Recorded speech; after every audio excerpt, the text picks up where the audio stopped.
qui se sont passés sur l'escalade de la guerre. Après l'escalade de la guerre, nous parlons de la coexistence pacifique.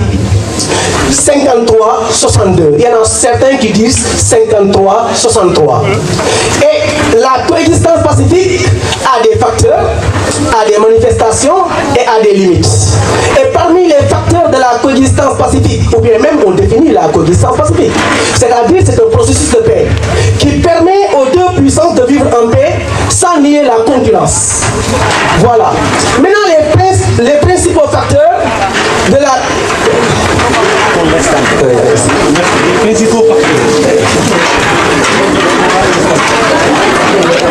Quand on parle des facteurs, nous avons également les manifestations. Après les manifestations, nous allons parler également des limites. Maintenant, tous ces événements qui se sont passés, c'est-à-dire des facteurs allant vers les limites, ou bien même vers les manifestations, nous allons parler encore de crises. Les États-Unis et Brejnev pour les États-Unis, pour l'URSS. Cinquième élément, c'est la fin de cette leçon 1985 politique pour permettre, c'est-à-dire à reprendre une situation normale. Et pour là-bas, il faut noter deux autorités politiques, Gorbatchev et Reagan. Maintenant, cela nous mène à parler de la Chine de 45. En quelle année? 78, en 45-91 d'une Chine. Nous revenons d'abord sur les origines. On commence une répression pour les partisans de Mao, qui les ont de la coexistence pacifique. Et parmi les facteurs de la coexistence pacifique, je vous ai parlé de l'arrivée au pouvoir de nouveaux dirigeants. Oui, parce que Truman a été remplacé par Eisenhower. Et quand il l'a remplacé, tout ce qu'il a fait, c'est écarter les anti-communistes. Maintenant, Staline a été remplacé par Khrouchtchev, qui lance la déstalinisation et dissout le Cominform.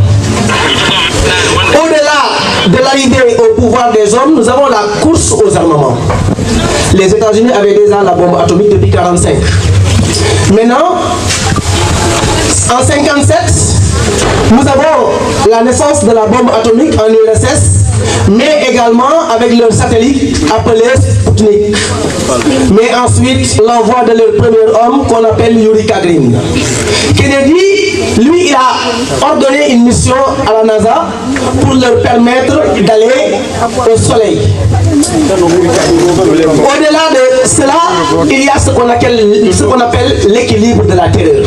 C'est-à-dire que quand chacune des puissances dispose d'une bombe atomique, la méfiance va continuer et ils ne pourront plus s'affronter, mais ils vont continuer maintenant à se méfier et éviter la guerre. Voilà les facteurs. Maintenant, quand on parle des facteurs, nous avons également les manifestations. Après les manifestations, nous allons parler également des limites. Maintenant, tous ces événements qui se sont passés, c'est-à-dire des facteurs allant vers les limites, ou bien même vers les manifestations, nous allons parler encore de crises. Deuxième crise de Berlin, où ils ont construit le mur de Berlin, appelé mur de la honte, où plus de 3 millions de Berlin-Est passaient par Berlin-Est et qu'ils étaient interdits de l'accès au passage par la construction de murs qu'on appelait mur de la honte.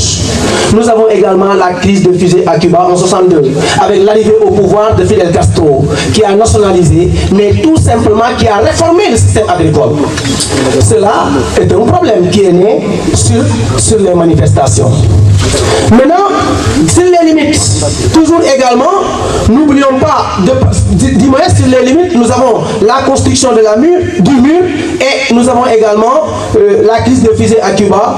Et pour les autorités qui étaient présentes lors de la coexistence pacifique, il faudra retenir tout simplement Khrouchtchev, Kennedy pour les États-Unis, Batista ou Fidel Castro pour Cuba.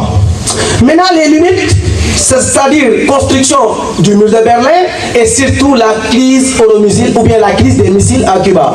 Troisième élément, c'est 62-75, la détente. Quand on parle de détente également, on pense automatiquement à ce qu'on appelle apaisement. Et cet apaisement est installé ou bien est mis en place par l'installation de quelques éléments pour éviter le danger nucléaire, comme téléphone rouge, comme manifestation, signature de plusieurs accords, comme les accords SALT 1, SALT 2, les accords de non-prolifération des armes nucléaires et l'interdiction également des proliférations d'armes nucléaires et l'interception du moins des armes nucléaires par Kennedy. Quatrième partie, nous allons évoquer la guerre fraîche ou bien reprise des tensions avec la crise euromissile. Les guerres périphériques, nous avons également l'invasion afghane en URSS ou bien par l'URSS. Les acteurs, nous avons Ford Mountbatten, nous avons Carter, nous avons Reagan pour les États-Unis et Brezhnev pour les États-Unis, pour l'URSS. Cinquième élément, c'est la fin de cette leçon, 1985-1991, la fin des relations Est-Ouest avec la reprise du dialogue. Et par là, il faudra tout simplement noter l'arrivée de Mikhail Gorbatchev avec la perestroïka et la glace, qui sont toutes du moins des politiques pour permettre c'est-à-dire à reprendre une situation normale. Et pour là-bas, il faut noter deux autorités politiques, Gorbatchev et Reagan. Maintenant, cela nous mène à parler de la Chine de 45. En quelle année? 78, en 45-91 du moins. Maintenant, quand on parle de la Chine, nous revenons d'abord sur les origines. C'est-à-dire le parti communiste chinois a été déclaré non recevable par Chiang Kai-shek, qui commence une répression pour les partisans de Mao, qui les ont obligés de mener la longue marche depuis les 10 000 km. Mais quand l'essentiel est en danger, se réunir encore devient une obligation. Quand le Japon a envahi la Chine, il fallait se constituer en un bloc pour lutter contre l'ennemi et ensuite reprendre les futilités. C'est ce qui est arrivé. Maintenant, comme ils étaient dans les campagnes, ils ont conscientisé et donné beaucoup plus d'attention à la politique communiste pour permettre de gonfler les rangs du communisme. C'est par là même que Chiang Kai-shek s'est enfui dans l'île de Formose et avec la déclaration également de l'État de la Chine en 1949. Et on va suivre chronologiquement. Nous avons d'abord les premières réformes. C'est-à-dire la destruction, c'est-à-dire les premières réformes commencent à partir, c'est-à-dire de l'installation de Mao en 1949 jusqu'à l'installation du premier plan quinquennal. Et pour les premières réformes, nous avons la destruction du système traditionnel, la réforme des industries et les politiques sociales. Et pour le premier plan quinquennal également, nous avons que Mao avait privilégié l'industrie lourde au détriment de l'agriculture et il avait créé également ce qu'on appelle des zones d'exploitation. Avec son premier plan quinquennal, mais malheureusement, il y a eu un essai. Jusqu'à Mao même, et ce qu'on appelle la campagne des 100 fleurs. Que 100 fleurs s'épanouissent, que 100 écoles se rivalisent. C'est-à-dire que c'était une politique permettant à la population chinoise de manifester leur mécontentement. Mais au-delà de ces mécontentements, il y a eu des incompréhensions et Mao a rompu. Et ensuite, il a lancé le grand bond en avant, 58. Le grand bond en avant invite les Chinois à marcher de leurs deux jambes, à abandonner le modèle soviétique. Et ça finit toujours par un essai. Et il y a l'arrivée de Lin Shaoqi, qui était le bras droit de Mao. Mais lui également, par ses réformes, il n'a pas pu réussir. Nous avons les réussissements avec l'arrivée encore de Mao, appelé le grand timonier. Avec la révolution prolétarienne, où il a obligé même ses partisans à tuer Lin Shaoqi pour installer d'autres politiques telles que l'installation des communes populaires. Et voilà, Mao termine pour être remplacé par Deng Xiaoping avec la politique des 4 modernisations. Quand on parle de la politique des 4 modernisations, nous pensons automatiquement à ce qu'on appelle, c'est-à-dire l'abandon complet du système adopté par Mao avec une nouvelle innovation chinoise. Cela également me mène à terminer cette partie pour parler des causes générales de la décolonisation. Il y a les causes externes et les causes internes. Maintenant, pour aller vite, les causes externes, nous avons la Seconde Guerre mondiale. Les Africains et les Asiatiques ont assisté à cette guerre et ils ont détruit, c'est-à-dire le mythe de l'homme blanc. Parce que les Européens disaient même que les Africains ne meurent pas. C'est-à-dire de la situation où ils se tenaient devant les armées occidentales. Nous avons également l'anticolonialisme des deux superpuissances. Chacune d'elles a une situation qui lui impose de ne pas, c'est-à-dire cautionner ce qu'on appelle le colonialisme. Que ce soit l'URSS, que ce soit également les États-Unis. Nous avons également l'anticolonialisme onusien. C'est-à-dire l'ONU n'était pas d'accord au colonialisme parce que c'est contradictoire ou même en déphasage avec les droits de l'homme. On est d'accord? Là-bas également, nous mène à parler les causes internes. Le refus colonial, quand je parle du refus colonial, je parle de déséquilibre de l'économie, des organisations des sociétés traditionnelles, mépris des clans, création de nouvelles élites, injustice et essor du nationalisme. Nous avons également l'essor du nationalisme et les groupes moteurs de la décolonisation comme les mouvements radicaux.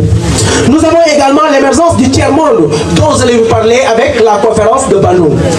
Nous avons au-delà de ces éléments également les formes de décolonisation.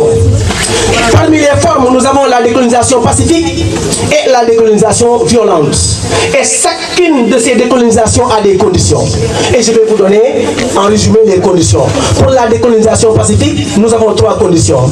Le réalisme politique de la puissance coloniale prend conscience du caractère irréversible de la décolonisation. C'est-à-dire que le réalisme, c'est quoi? C'est qu'il faut que la puissance coloniale, c'est-à-dire soit en mesure de coopérer et de trouver un accord avec la colonie sans faire recours aux armements. Nous avons l'existence d'une élite disposée au compromis. C'est-à-dire les élites locaux qui étaient là, locales du moins, qui étaient là, qui étaient fréquentées, qui avaient fréquenté, c'est-à-dire les puissances coloniales, devaient être en mesure de négocier et de discuter pour trouver un compromis. Nous avons l'impact de la guerre froide et les risques de récupération des mouvements nationalistes. Pour la décolonisation violente, elle est liée à 3 principales raisons. Premièrement, nous avons l'entêtement du colonisateur, comme l'Indochine. Quand on parle d'entêtement, c'est parce que la colonie dispose des ressources. Soit la colonie est un grenier dans lequel la métropole peut tirer ses ressources, donc il ne veut plus les libérer. C'est le premier élément. Deuxième élément, c'est mouvements radicaux. Les élites sont radicales du moins contre la colonisation. Et troisième partie, nous avons le soutien extérieur avec ce que je vous ai parlé, les MPLA, Mouvement de libération pour l'indépendance de l'Angola. Au-delà de ces éléments également, cela me mène à une leçon très importante, le Proche-Orient. Et cette leçon, je vais en revenir un peu longuement, si vous me le permettez.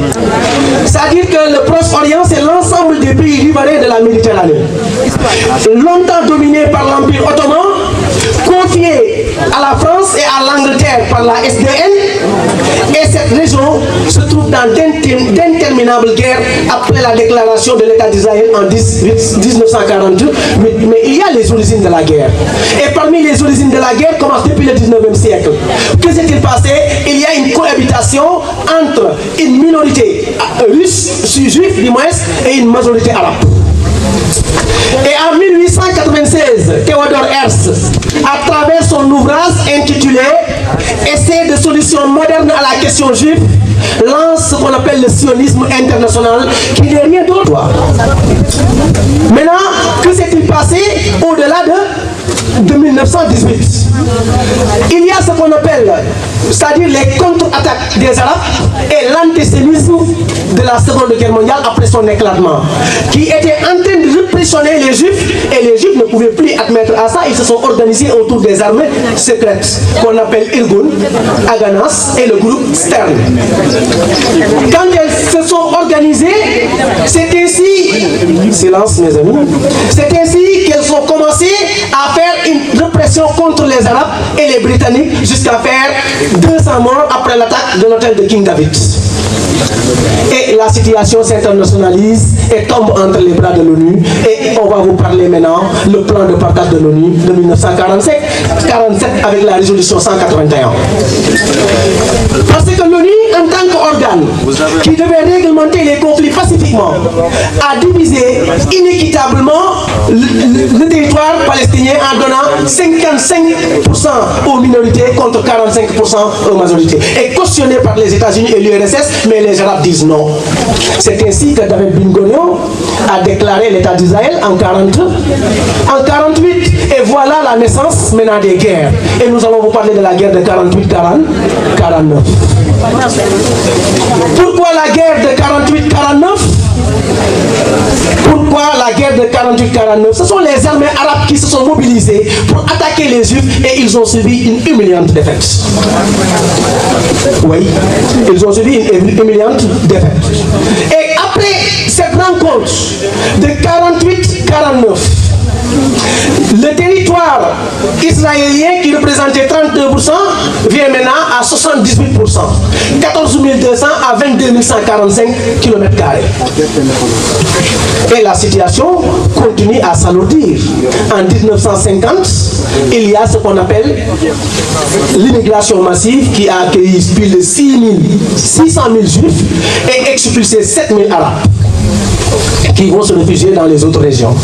Et cela va donner naissance à la guerre de Suez 56, où Gamal Abdel Nasser a décidé tout simplement de nationaliser le canal de Suez pour empêcher l'armée israélienne ou bien même les troupes israéliennes à accéder à la mer Rouge.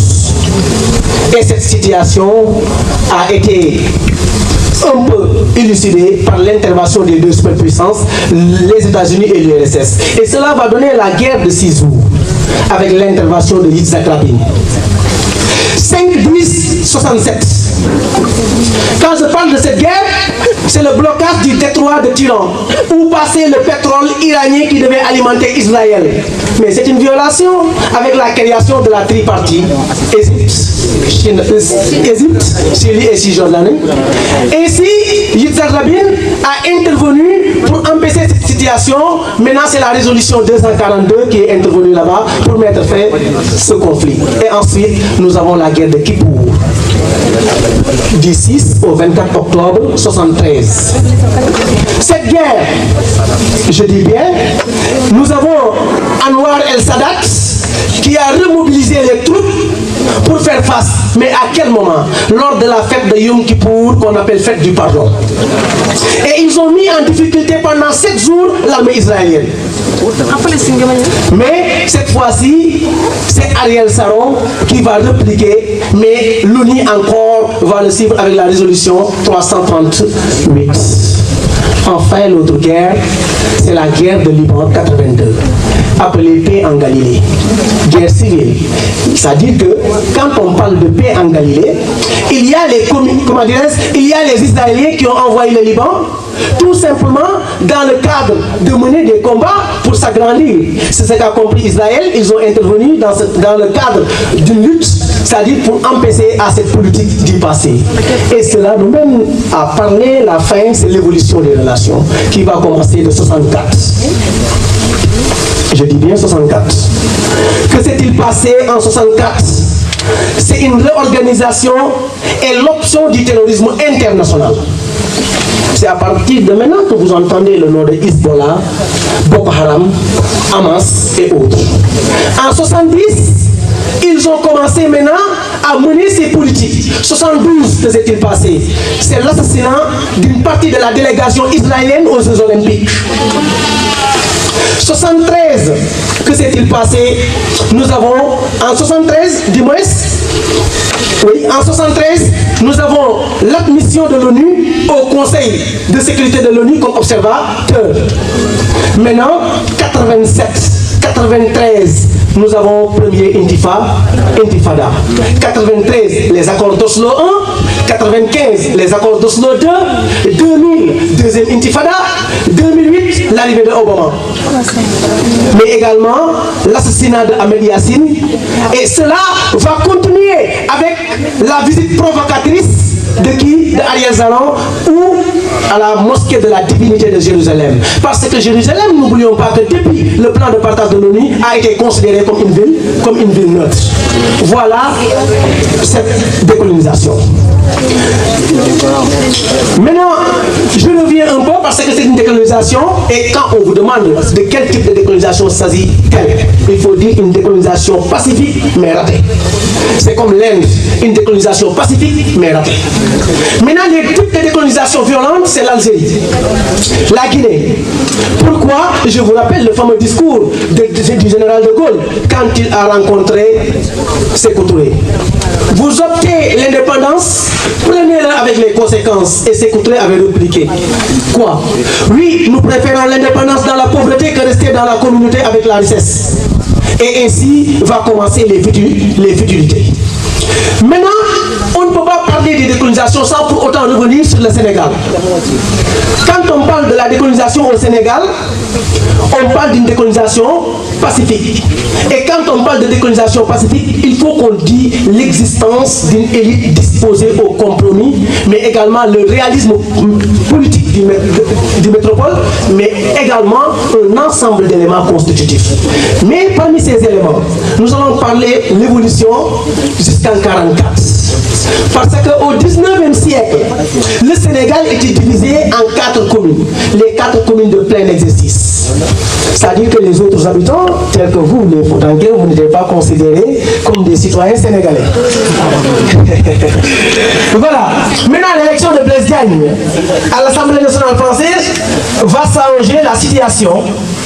Maintenant, que va-t-il arriver? Le général de Gaulle va retourner au Sénégal pour ensuite essayer de recadrer les colonies qu'ils avaient, c'est-à-dire perdu le contrôle, avec la création de la SOFIO de Senghor et de Lamine Gueye. Maintenant, en 1946, c'est la loi portant sur la suppression de l'indigénat. C'est à partir de là même que le bilan électoral s'est augmenté. On est d'accord? Maintenant, nous avons également la loi cadre. La loi cadre cautionnée par Houphouët-Boigny. Et cela maintenant mène toujours à une évolution politique jusqu'à la Fédération du Mali avec son éclatement dont Kebamba parlait que la chose la plus désastreuse et la plus déplorable de l'histoire africaine, c'est l'éclatement de la Fédération du Mali que je regretterai éternellement. Donc la colonisation a balkanisé l'Afrique et nous a mis dans une situation, c'est-à-dire de guerre indéterminable. C'est ce qui continue jusqu'à présent au Mali, au Burkina Faso, également en Éthiopie et autres. Maintenant, l'histoire est aléatoire, on ne peut pas tout parler, mais nous allons essayer de revenir sur la géographie. Et quand je parle de la géographie, automatiquement, nous allons parler de la mondialisation. La mondialisation qui n'est rien d'autre qu'un processus qui met en relation l'ensemble des parties du monde, où nous allons parler le nord et le sud. Ici, je peux vous donner quelques exemples à retenir. Quand on parle de mondialisation, égale inégalité. Quand on parle de mondialisation, égale déséquilibre. Parce que nous avons les pays du Nord, qui sont les acteurs de la mondialisation. Nous avons les périphéries intégrées, les périphéries non intégrées et les angles morts, dont l'Afrique. Et il y a quelque chose de très important dans cette leçon, les facteurs de développement, tels que le PIB, l'IDEAS, l'ISF. C'est des éléments que les élèves ne devront pas ignorer. Ne doivent pas ignorer du moins. C'est quoi? Quand un pays est développé, ce pays doit être combien? 1600 milliards de dollars. Et son IDEAS doit être supérieur à 0,5. Le taux d'accroissement naturel également est un élément. Parce que j'ai l'habitude de vous dire qu'une démographie incontrôlée ne va pas avec le développement. L'exemple de la Chine, qui devait être la première puissance mondiale. Maintenant, cela nous mène à vous parler maintenant de l'ALENA. Quand je parle de l'ALENA, Amérique du Nord, une ère dominante, accord libre-échange entre les États-Unis, le Canada et le Mexique depuis 1994, nous allons parler les forces pour les États-Unis. Locomotive du premier pôle de la triade, c'est une force.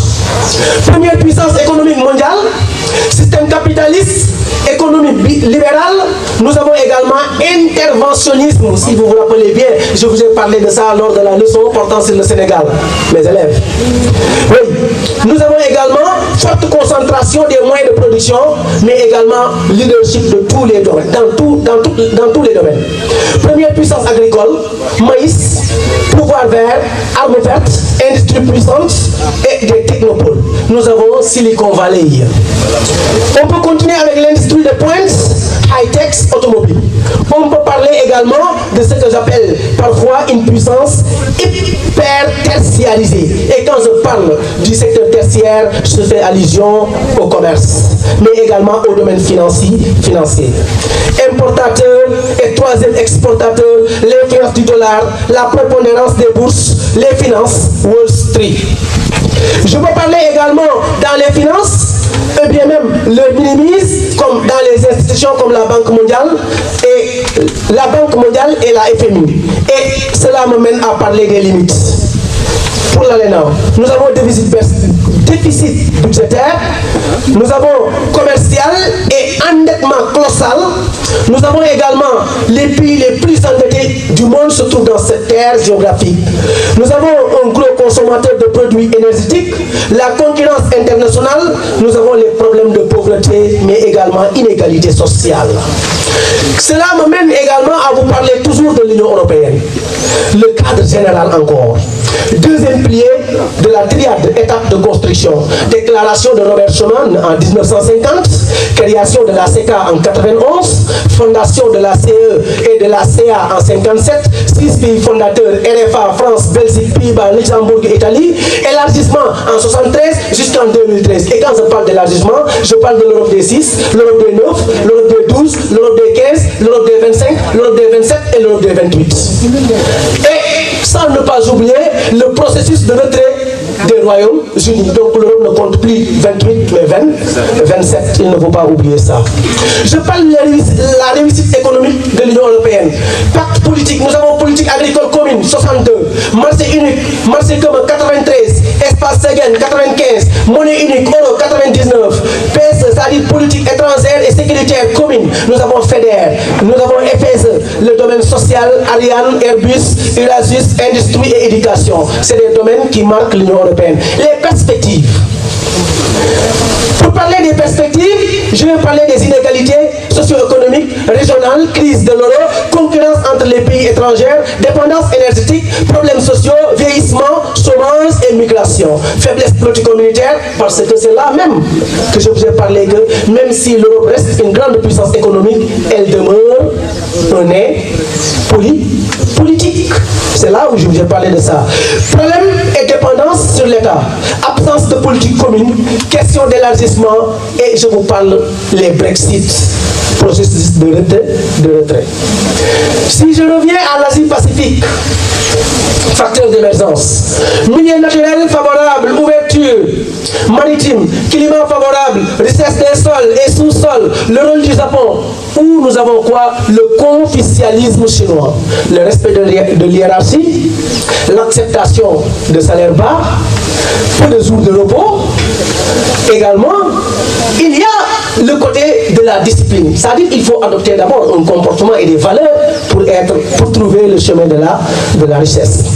Nous avons parlé également troisième puissance économique mondiale, Chine, deuxième puissance en devenir, puissance économique mondiale, régionale grâce aux politiques démographiques. Même si la Chine compte 1,8 milliard d'habitants, ils ont adopté une politique appelée l'enfant unique. C'est-à-dire que c'est très difficile de parler de développement avec une population de 1,8 milliard d'habitants. Au-delà de la Chine, de son problème démographique, de ses problèmes économiques, je parle des 4 dragons d'Asie. Hong Kong, Corée du Sud, Taïwan, Singapour. Les tigres également, je vais vous parler de la Malaisie, Indonésie et Thaïlande, ensuite les Philippines. Et enfin, je vais vous parler, avant de venir sur le Sénégal, limites de l'Asie-Pacifique. Problèmes politiques et absence de démocratie et conflits frontaliers. Faiblesse économique et sociale, dépendance commerciale et énergétique, inégalité socio-économique, régionale, chômage, vieillissement, contraintes naturelles, environnement, un espace exigu, 65% du territoire est constitué de montagnes. Et là où il y a des montagnes, c'est impossible de pratiquer l'agriculture. Les risques comme comme le séisme, tsunami, typhon, glissement de terrain, pollution. C'est des éléments qui illustrent ce qu'on appelle le développement. Enfin, l'Amérique latine, périphérie intégrée de l'ELENA, présentation physique et humaine, milieu naturel riche, diversifié, population métisée, le melting pot. Avec les Amérindiens, les Européens, les Noirs, croissance démographique en baisse et une inégalité de répartition de la population. Je prends l'exemple du Brésil. Facteur d'émergence, océan démographique, 212 millions d'habitants, et territorial, 8,5 millions de kilomètres carrés, une immense ressource minière telle que énergétique, fer, pétrole, diamant, nickel, forestier, Amazonie et hydrographie comme l'Amazone. L'État, c'est un acteur d'industrialisation également. Les aspects de l'économie, force, un grand pays agricole, grenier du monde, café, canne à sucre, orange, une industrie de développement, spectaculaire, textile, industrie navale, automobile, informatique, aéronautique, et il y a des limites. Dépendance au marché extérieur, crise endogène à l'intérieur, c'est-à-dire notamment les corruptions, affaire de Neva Jojo, où le président, comment dirais-je, l'ex-président, j'ai oublié son nom, je vais revenir si ça me revient en tête, où on a démis de ses fonctions. La question agraire, nous avons également superficie de 2% des exploitations au détriment du multifidant et des nombres des exploitations pour 1,2%, contraste de développement de régionaux. Nous avons également l'Afrique, la dernière partie. L'Afrique a une superficie de 30 millions,37. Une population de 1 milliard 277 millions habitants, situation à cheval entre l'équateur et la zone intertropicale, contrainte de développement. L'agriculture, nous en avons parlé, avec problème politique d'abord. Absence de démocratie, conflit récurrent, coup d'État, malgouvernance, népotisme, corruption, détournement de deniers publics, faiblesse économique, agriculture traditionnelle. Nous avons faiblesse industrielle, secteur tertiaire peu intégré à la mondialisation, endettement chronique. Nous avons les limites démographiques, c'est-à-dire non-maîtrise de l'évolution de la population, jeunesse de la population caractérisée par un faible niveau d'instruction, confrontée au chômage, manque d'emploi, pauvreté et problèmes. Et parmi également les perspectives, nous pouvons noter intégration politique OIA 63, remplacée par UA en 2000. Intégration économique, organisation économique sous-régionale, CEDEAO, UEMOA, Afrique de l'Ouest, IDEAC, CEMAC, en Afrique centrale, SADC, en Afrique australe, COMESA, Afrique de l'Est, UMA en Afrique du Nord. Sur le plan continental, nous avons ZELEC, zone de libre-essence continentale, indépendance économique et financière, règlement de questions sur le CEVA. Ça demande un problème. Vous avez entendu toujours et partout Kémy Séba qui parle du problème de CEVA. Politique de développement comme NEPAT, mais également OMD et ODD. Enfin, notre cher Sénégal. Superficie 196 712 km². Population, il y en a certains, parce que ça date du dernier recensement, mais actuellement le Sénégal compte 16,88 millions habitants. Situation, Afrique de l'Ouest, mosaïque de population, Wolof, Peul, Sérère, Diola et Mandingue. Politique de développement, c'est ce que je vous ai parlé parmi les politiques de développement. Nous avons 3 politiques de développement au Sénégal. Monsieur Silla, vous m'avez posé même ce matin la question, pourquoi avec toutes les ressources que nous avons, l'Afrique n'atteint pas l'autosuffisance alimentaire? Et je lui ai parlé de 3 politiques adoptées de Senghor à Macky Sall. Premier type de politique, nous avons l'interventionnisme de l'État. 1960-1980.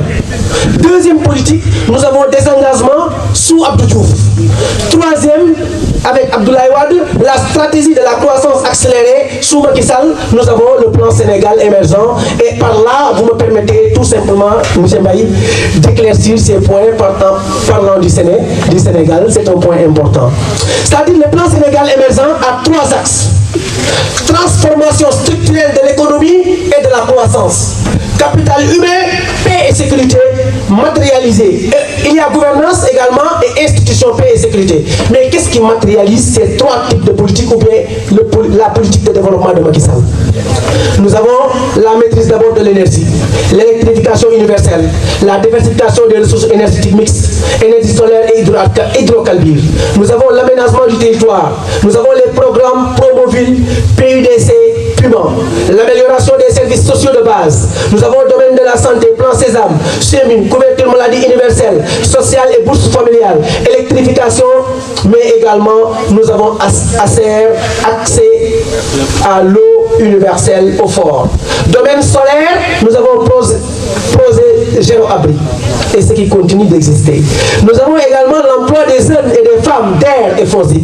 Nous avons promotion de la bonne gouvernance moderne AIBD, l'autoroute Dakar-Thiès, Dakar-Mbour, pour décongestionner ce que j'appelle la capitale dakaroise, l'autoroute Ila Touba, terre et autres politiques de développement entrepris à l'horizon 2030-2035. Le programme est aléatoire, même si nous n'avons pas les idées de les résumer.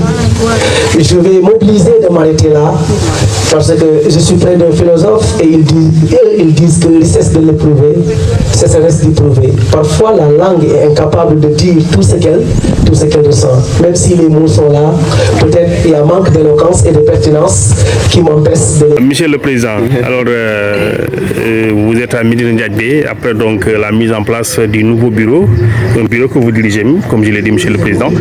Alors dites-nous, qu'est-ce que vous ressentez aujourd'hui par rapport à cette première activité de votre magistrature? Disons l'amicale soit un grand plaisir parce que une journée qu'on voulait organiser pour nos frères, pour leur permettre de réviser dans une semaine des épreuves du bac. Là voilà l'équipe qui est là, c'est l'amicale. Donc l'amicale il est là, il est repris dans le cadre social, en même temps aussi pédagogique encore. Donc nous comptons faire d'autres activités pour aider nos frères. Ce sont ces mêmes candidats qui vont être nos préoccupations encore pour l'année académique 2023-2024 encore, parce qu'ils seront des nouveaux bacheliers. On va les accueillir à l'université. Chacun d'entre eux est là, donc il y a des coordinateurs au niveau de cette université.